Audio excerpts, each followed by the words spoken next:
Welcome back to the Buswellll podcast for ambitious women in business and a few brave men. I'm your host, Nikita Renthigpen, always excited to be in the place with you. Today, we have an incredible, humble human. Sheila Buswell is the CEO and co-founder of Buswellll Biomedical, a veteran of the U.S. Army and the author of Is This Seat for Me? Overcoming Imposter Syndrome in Everyday Life and Business. Sheila is just such a potent human for so many reasons, but I won't give too much away. I'll let you see for yourself. Sheila, welcome to the BBP. How are you today? Great. Thanks, Nikita. I'm so excited you're here. Likewise. So you and I were having some really good green room conversations. We had a great conversation prior to the start of today with our call. And I feel like we should have recorded every element of all the conversations that we had, because we were talking about the depths of imposter syndrome personally as well as professionally. But what really made me curious about you was your book when you said, "Is this me?" And it really stood out for me that you didn't even know that you had imposter syndrome because of the industry you came from. So I would just love for you to share with everyone just a little bit about why you decided, especially with your professional background, to kind of venture down this rabbit hole. Gladly. Nikita, my story is not the traditional path, not even for me. It wasn't the one I planned. I don't know how people, but plan anything at 18. But I ended up in the Army when I lost my scholarship. And so I ended up fixing generators. And in the Army, you component replace. And so I spent time in the military, and then as a generator mechanic, I learned how to fix generators to avoid cleaning toilets, because that's what detail meant to me at the time. And then I went to, after my medical discharge, that's a whole story. I go to engineering school to complete my education, right? And I didn't have any self-doubt. Of course I can do engineering. I, learned how to fix generators to avoid cleaning toilets. And I did all of those things, went through engineering school, go to my first mechanical engineering job. And when I was very firmly planted, and I can do this because I did that. Yeah. So I moved along this path of, I was firmly planted in what I could do. I knew that I could do this because I did that. And I moved through engineering that way. There's not a lot of women in engineering, but I never had the traditional problems with imposter syndrome because that wasn't something that came because of the non-traditional path I took. Yeah. I was, I didn't have the questions in my own head about that in that sense. I had it. The reason I wrote the book is because when I started my own business, I had to learn about computer science and business. And when I asked questions to further my knowledge, people are like, "Oh, is that imposter syndrome?" And I noticed that I was getting questions like that, imposter syndrome, when I asked questions that were technical in nature. And I didn't know what imposter syndrome was. When I did know what it was, I was like, why is that question directed at me? Right. So when I started writing this book, I was convinced I don't have imposter syndrome. After I am capable of self-examination, I do have imposter syndrome, just not about that. My imposter syndrome is different. I think most people have it. But my imposter syndrome peeks its ugly head around other women, groups of women in general, and babies or little kids. It's just not something I experienced. And I didn't have that background to fall back on. So when I started writing this book, first I was like, I don't have imposter syndrome, and I do. And then I learned that this is a common problem that everybody has. So it's so interesting what you're saying about the newness of a thing. When you were doing something new, like when you were in your foundational industry, you were fine. You didn't necessarily feel like there were any doubt around, do you have the skill set? Do you need to upskill more? Because you were already doing all the things and you felt very accomplished in that industry. But when you moved to something new for you, which was the business and adding computer science and all the things that were new for you, that's when that little monkey mind, as we call it, started to creep up and say, hey, what are you doing? Who do you think you are? Why do you think you have the right to do this? And all the little things. And to your example around when you're around other women that might present differently than you or have children, because children aren't necessarily a part of your individual dynamic with you and your spouse, the newness of a thing started to, creep in, and that's where the questions began. And I think that's such a good point, Sheila, because for many of us humans, the ambitious women, as well as a few brave men that are out there that are willing to admit it, when you feel like you have something down pack, that's typically not where the imposter syndrome raises its ugly head. It's when you have a new version of yourself to compete with, because now you're moving into a new genre, you're evolving, you're trying something new. Maybe at your first 2 years of business, if your goal was to help, I don't know, 1,000 people and make $1 million, once you've done that, whatever the numbers are, however many people, doesn't matter, just an example. But when you've done that, you felt very accomplished. But then you work with an advisor or a coach or strategist who says, oh no, we can 3X those outcomes. Well, now this is something new, right? Like, even though it's using your same skill sets and transferable skills, it does make you question your questions and doubt yourself a little bit. So I think that's just a really important thing to highlight when people like you are saying like, no, I don't have that at the level of accomplishment you are, but what happens when you're ready to brave a new world, a new version of yourself? Well, and I think that's exact. So in your comfort zone, you're not growing. And do you have to care and step outside the comfort zone and be uncomfortable and try something new? Like you said, it's when you stretch. And in my book, people talk about where you don't fit in necessarily, but also you're trying to grow and learn. And your brain doesn't, it's wired for safety, not for, exceeding like your boundaries or where you are right now. And okay, you look to the left and you look to the right, and you have to train yourself. This is why I belong here. This is why I need to stay here. And not, instead you automatically look for why you don't fit in. So in my book, the male nurse talks about how people would make assumptions because he didn't fit stereotypically what people think of with a nurse. And everybody has had the experience where they go to the hospital and what their expectation is. And I have always identified myself with the woman doctor, but I have never thought about the male nurse until I read Peter's story.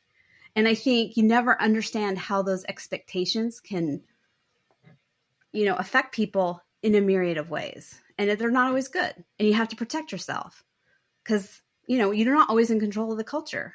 So, but yeah, changes. You have to care. And yeah, you do. And you made a really good point, like your own unconscious bias as well as the implicit bias that's just a part of the cultural norm, because you're a woman, you identify as a woman, and you're seeing another woman who's a physician, and you're like, yeah, we're peers, right? Like, you're seeing yourself kind of reflected through the mirror of that gaze. But when there's a male nurse, you're not necessarily, not just because of the gender necessarily, but when you add in gender with that title that tends to be associated with females, it does bring, if you're honest with yourself, and I have to keep underlining that, because a lot of us are walking around avoiding being honest with ourselves about our own challenges, our own biases, our own thought patterns, our own stereotypes. But if you're willing to recognize and be more aware of those things, you can see, all right, I can empathize with how difficult it is for this male nurse. And, for the short story that's enveloped in your particular book, I can empathize with how strange it is for you to do something that's so normal for you, that feels good to you, that's purpose work for you, and other people to question it because you don't fit their idea of who or what should be doing this work because you look different than their expectation. Yes.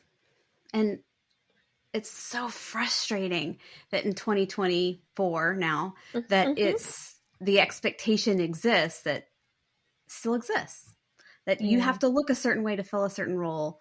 And yeah, I mean, I don't know what else to say.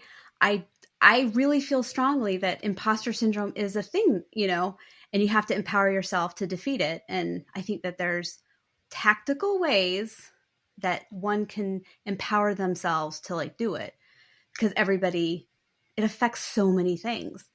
Yeah. And yeah, empowering yourself Yeah. is huge.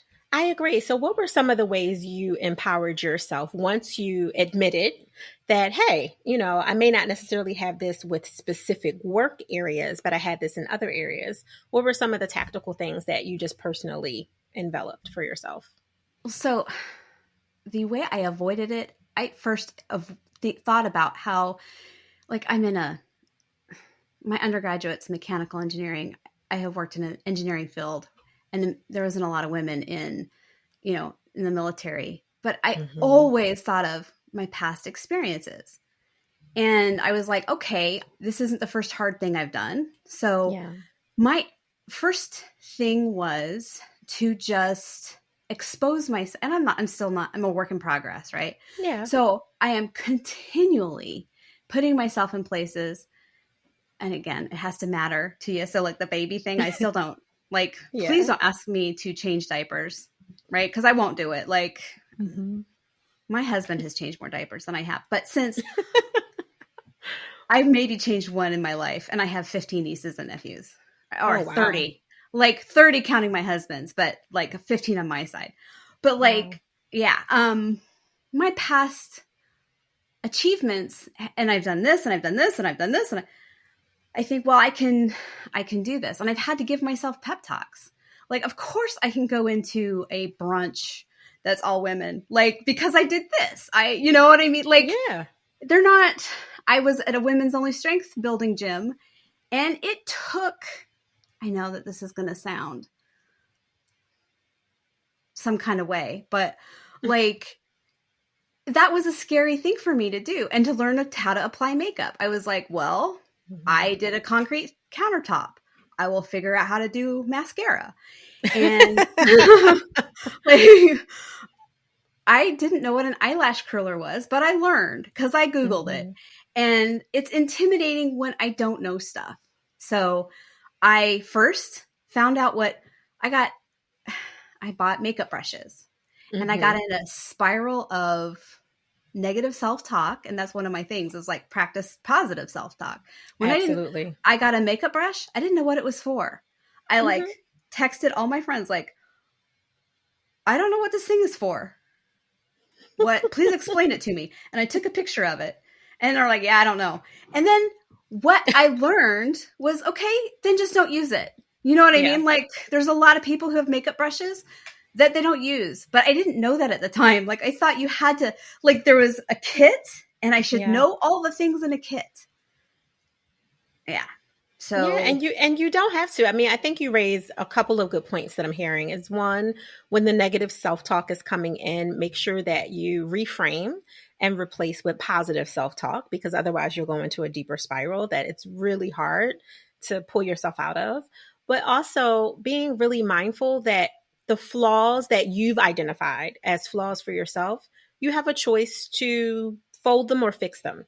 Like just picking on the kind of niece, your 30 nieces and nephews, right? With all of the different stages they were in since you and your husband were married. And many of them were infants in that stage. And some, maybe they came in when you got married were toddlers and teenagers or whatever. But you could have said, hey, I'm going to voluntarily practice this and babysit and learn how to change diapers, which would be the fixing of the quote unquote self identified flaw.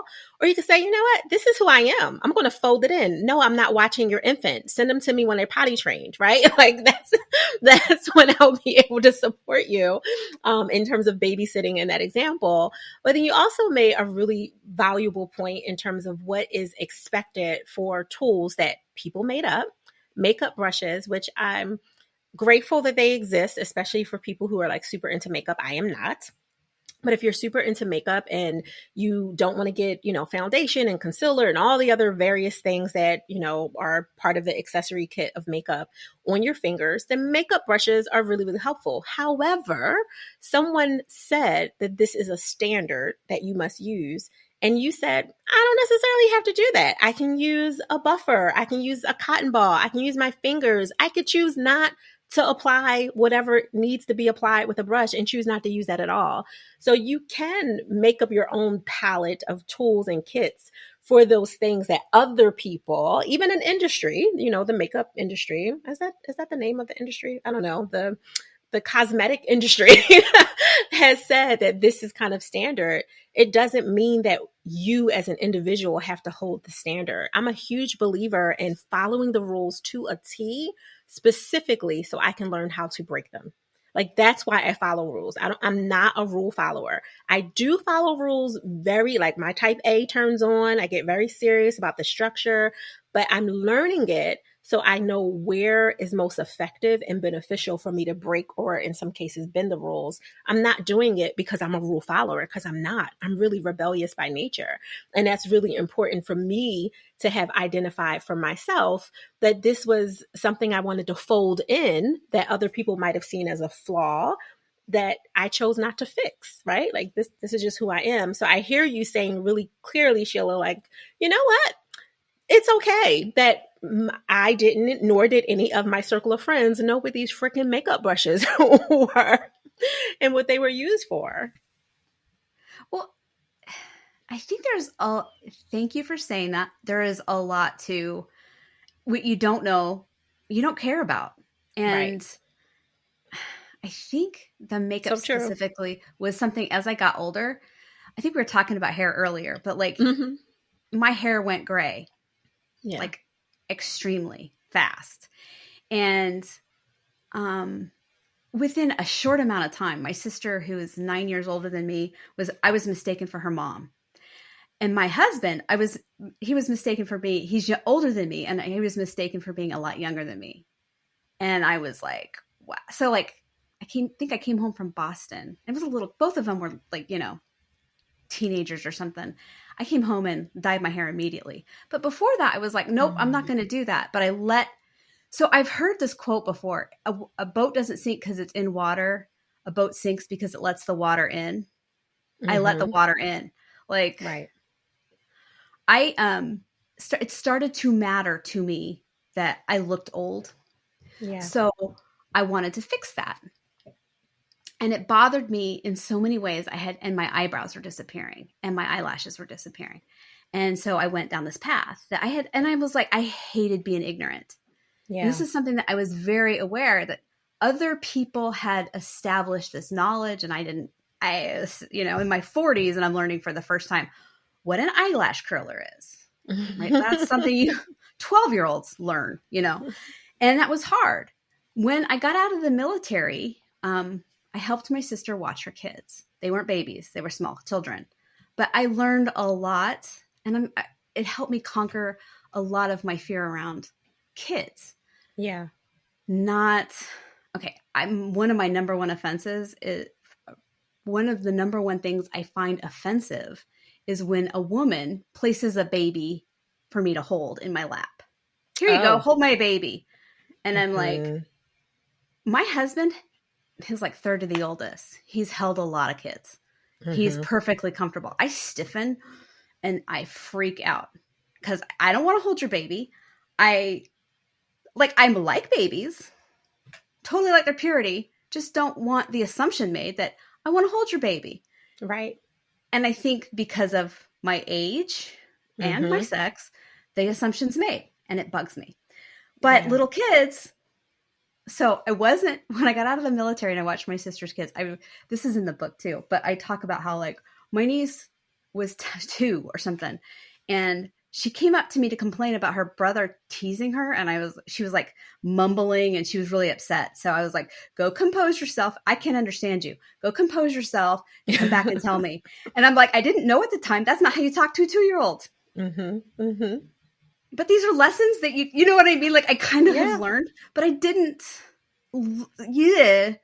So, I think instead of talking to myself like, oh, I messed that situation up, I'm like, those kids are alive. They're adults now. They seem to be Right. thriving. I mean, I don't know what kind of damage was done mentally, but they're None. okay. You gave them vocabulary that eventually someone would explain over time, and that's how they build vocabulary, right? Like they didn't know the word give, thank you, or bottle before someone gave them the language, right? And then help the association. So I hear what you're saying, but with perspective, like, listen, I didn't hold them upside down over the toilet and tell them to pee, right? Like I didn't do anything that could have really damaged their sense of grounding or safety or any of those things. I used more sophisticated, I won't even call it adult language. You just use more sophisticated language than they had some background association with for their, which they weren't even getting at the time, but they're sightless words, which is totally okay. It's such a cute, innocent thing that you did out of just the lack of awareness of using smaller terms with kids that might have been in their vocabulary. It was such a cute and innocent thing, but I hear what you're saying in terms of the bigger you just don't know what you don't know, and you don't necessarily care about what you don't know until you realize that there's a reason to care, right? Like when you have a child that you have consented to taking care of, not one that's placed on your lap, when you have someone that you're consenting to take care of and watch, that makes total sense. Well, as you were talking, you made me think you've had a lot of milestones of growth from your former industry that you've pulled into your business, and now you're also an author, so that was another new thing that you had to do with. Yes, you wrote research papers and did statistics and wrote all kinds of documents that you had in white papers for your previous industry and manufacturing, but writing a book for an audience that is wanting to kind of tap into a relatability of the pain and problem solving that is it me, kind of solves for them in the book with all of your short stories, is a whole nother version of you. And in this means you need different rituals and routines and practices of your own self-care, because you are different than you were 10 years ago or 20 years ago, before you started your business and before you became an author. So now that you're the 2024 version of Sheila. And like we were talking in the green room, it's 80-20. Some days you got it down, some days you don't. It's all good. But when you feel like you have it down and you're doing well, how do you give yourself permission to pause? We talked about like boundaries is your favorite word, I believe. But Yes, it like is. I have rock hard boundaries on time. And when we talked too that my Monday and Tuesday were not great because I violated my own boundaries, or I let my boundaries be violated. Yeah. I don't know how to put that, but I think I let myself pause by stepping away from all the things that I am to just, relax and pause during working out, during non-working hours traditionally. And I have found like when I was in the throes of writing the book and running the business and doing everything, I was working 16-hour days, 7 days a week. And my husband was the one who was like, yeah, you can't do that. And I was like, you're right, but I didn't know how to stop. And then I got pneumonia and I couldn't get it to go away. And then it was like, there is nothing. So I think that's one of my favorite quotes is Rocky Balboa, who's not a real one. He's like, life, the hardest punch you'll get is from life. It's not you, it's not me. And he's talking to Apollo Creed, but he's like, it's life. Life will punch you. So it was a lesson I had difficulty learning, but I had to learn it to get over pneumonia. So now I have rock hard boundaries and I pause. I work from 9 to 5. And then aside from that, I pause and I like try to work out. I drink wine, I drink coffee outside that. And I do the things like I listen to podcasts like yours, the Think Boldly. And I really think that I focus on my brain is hard to control, but I think that because I'm more effective, like I think one of your previous guests talk about bringing the most versus bringing the best. Yeah. And I think I'm able to be more impactful because I bring the best, because I take that pause.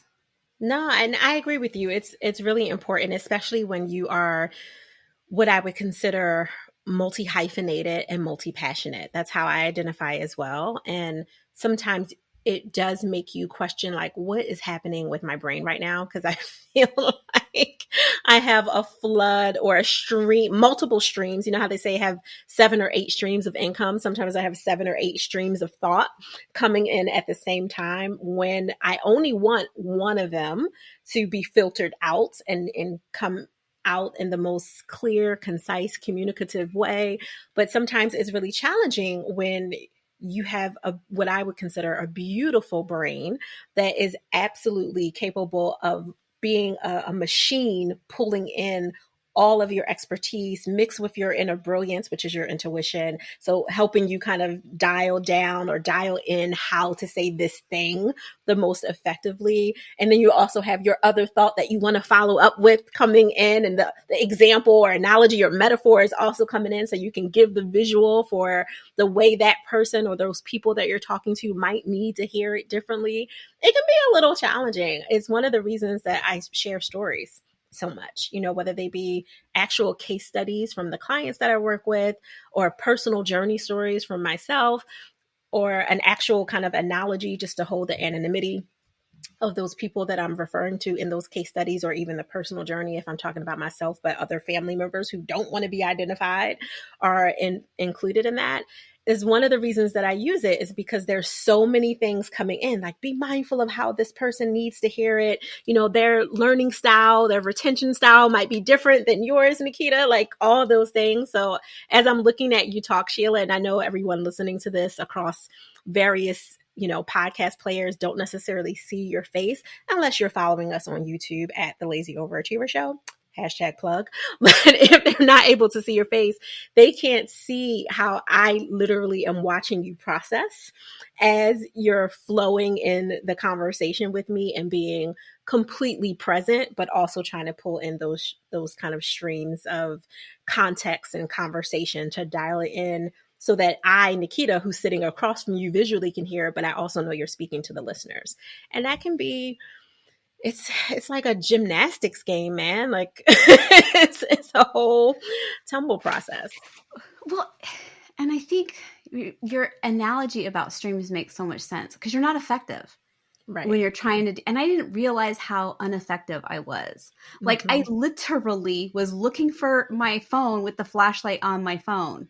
Now, I intellectually knew better than that, but I was like, I didn't realize, or I wasn't able to say, okay, I'm doing too many things. Yeah. And that's why I'm making such a mistake, I don't even know but like, okay, that's where my phone is. Mixing it up. Yeah. Right. Like if you're doing stuff like that too much, you're going to get stuff confused, and it just, yeah. I guarantee you there's a huge volume of listeners right now in this moment hearing you say that, and they're like, I did that before I turned on this podcast. I was listening to this podcast, trying to look for my phone so I could turn the podcast on, right? Like from the phone that they were listening to. It definitely happens. I think it's not just an age thing. Granted, we are women of a certain age. And so, yes, there's this running joke that as you learn more things, you make room for those new learnings by pushing out, old information. It's both a joke and there's truth to that. But then there's also just the reality of you stop caring about some of the little things that didn't matter as much. And in the not caring about the little things, because you made room for the bigger things, some tangible moments like, hey, I need my phone to, have this access to this conversation on air, can get mixed out. It's not a non-important thing. It just wasn't a big thing. Perspective is everything. But I guarantee you people are laughing right now like, girl, I just did that same thing 2 seconds ago. On all the levels. So Sheila, before we go, I have to ask you, how can people connect with you and learn more about your book and the work that you're doing? I have the website is named after the book, istheseatforme.com. If you just go to that website, you'll get a free chapter audiobook of the audiobook like email to you and we'll start an email conversation. I love that. That's perfect. That's perfect. Thank you so much for carving out time with us today. I really appreciate your potency, your humility, your ability to focus in on all the streams to make sure that the right one is dialed in for the listeners. Like, I really do appreciate you carving out time today. Thank you. Thank you. Likewise. Yeah. Balance Boldly listeners, as usual, I promised to deliver, and I did. I hope you really enjoyed this conversation on air today with Sheila Buswell and myself. So if you are new to the BBP, which is the Balance Boldly podcast for ambitious women in business and a few brave men, I want you to do two things.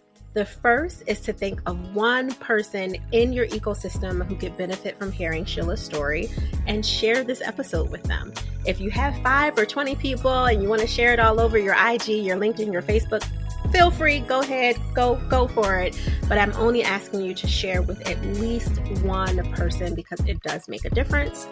And the second thing that I need you to do is to go. Enjoy the balance of your day. But remember, do it boldly.